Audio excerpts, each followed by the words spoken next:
मैं गीत नहीं गा रहा हूं, मैं अपने समाज की पीड़ा को रख रहा हूं आप सबके बीच। ये जो मैं गाने जा रहा हूं ये गीत नहीं है, ये हमारे समाज की पीड़ा है। पूरे 85 की पीड़ा को मैं आपके सामने समक्ष रखना चाहता हूं। किसी महापुरुष ने कहा कि बड़ी मुश्किलों से ये गौरव भरा सम्मान दिया हो, बड़ी लड़का लोग बाबू हल्ला ना, मुश्किलों से ये गौरव भरा सम्मान दिया हो, अपनी बीबी बाल बच्चों का बलिदान दिया हो, तू किसी अधिकारों से वंचित न रहे इसलिए ही प्यारा सुंदर संविधान दिया हो, संविधान दिया हो। तो हमारा भी फर्ज बनता है कि हम अपने महापुरुषों के लिए कुछ बातें रखें, अपने समाज को जोड़ने के लिए कुछ बातें रखें। हमारा समाज कर क्या रहा है कहां और रहना कहां चाहिए, हम अपने गीत के माध्यम से बताएंगे।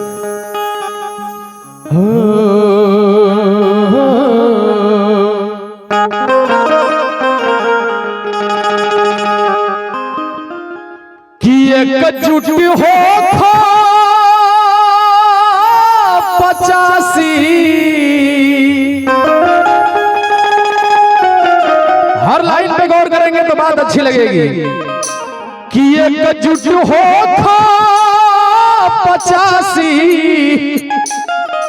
अरे 85 जगह छिटाइल बाड़, कि एकजुट हो 85 अरे 85 जगह छिटाइल बाड़, अब यही से पछुआइल बाड़। एकजुट हो 85 जगह छिटाइल बाड़, यही से पछुआइल बाड़। एकजुट हो 85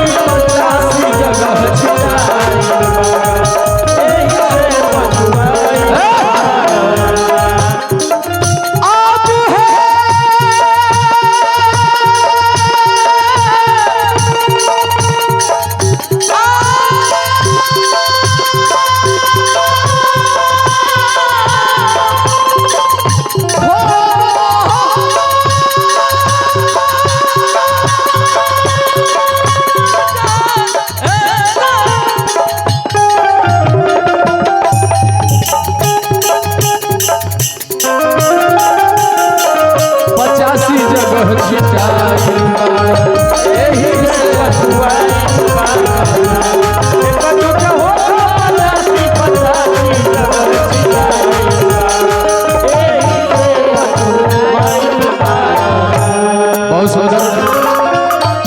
सम्मान आशीर्वाद बड़ा एकर कारण का बा कि बाबा दिहले संविधान घर घर पहुंचवले कांसी राम। बाबा दिहले संविधान घर घर पहुंचवले कांसी राम।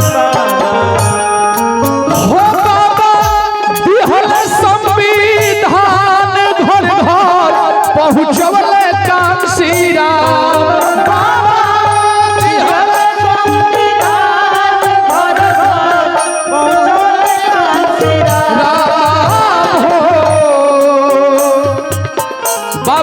दिहले संविधान घर घर पहुंचौले साहब कांसी राम। लेकिन हम आप हमार समाज करत का बा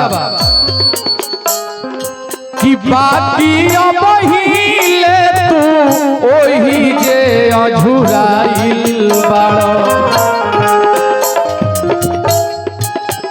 भैया अबले कहा हमन के अझुराइल बाड़ जा जाति में बट के। देखिए ये बहुत सुंदर आशीर्वाद आदरणीय आप गोपाल कुमार बिंद युवा नेता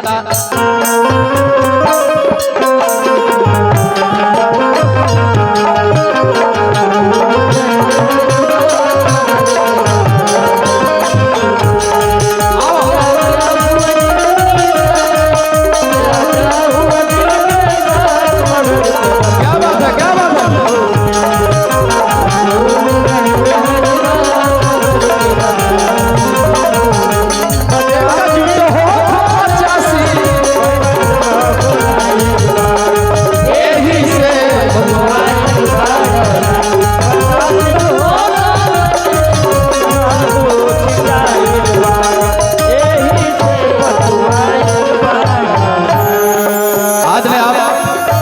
जय प्रकाश जी बड़े भैया पहाड़ी पूरी धरती से आपकी ओर से आशीर्वाद सम्मान आया सादर जय भीम नमो बुधाय साधुवाद। और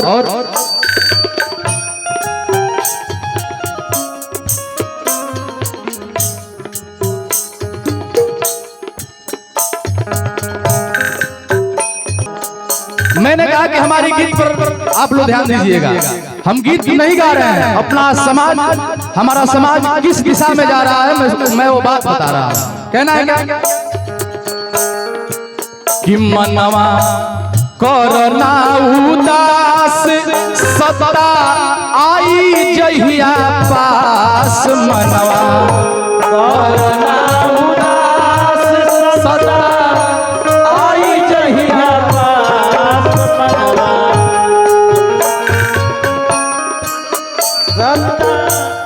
आई जहिया पास। आदि आप मनो मनवा करना उदास सदा आई जहिया पास, मनवा करना उदास सदा आई जहिया पास, हो मनवा करना उदास सदा आई जहिया पास हो।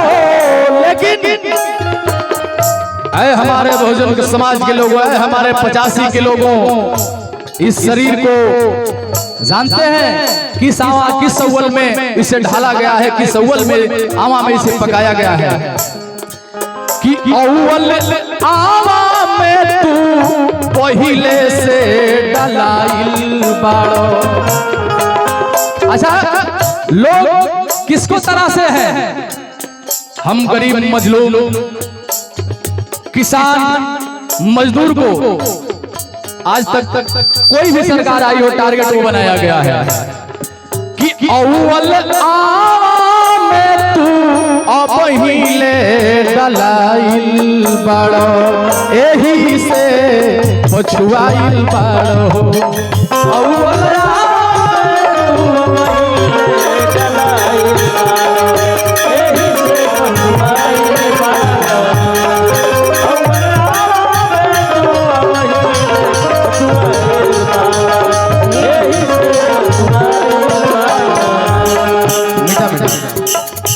ज्यादा समय गीत की कहना है क्या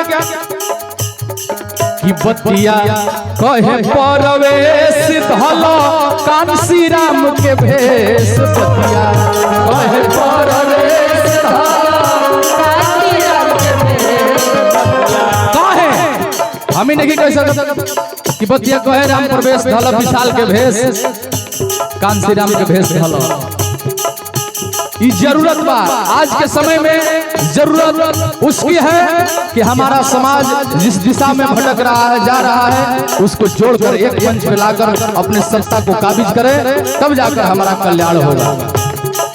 बतिया कहे परवेश धलो कांसी राम के भेष, बतिया कहे परवेश धलो कांसी राम के भेष, तो काहे अपने से तू, बात बड़ी अच्छी है म्यूजिक कम रहे। आरे बतिया कहे परवेश धलो आरे साहब कांसी राम के भेष हो, तो काहे अपने तू अपने से खिसियाइल बाड़ो, काहे अपने में तू अपने से खिसियाइल बाड़ो, एही से पछुआइल बाड़ो। काहे अपने में तू अपने से खिसियाइल बाड़ो, एही से पछुआइल बाड़ो। काहे अपने में तू अपने से खिसियाइल बाड़ो, एही से पछुआइल बाड़ो। एक जुट हो 85 जगह छिटाइल बाड़ो, एही से पछुआइल बाड़ो। सादर जय भीम। अच्छा लागल होई तो ताली।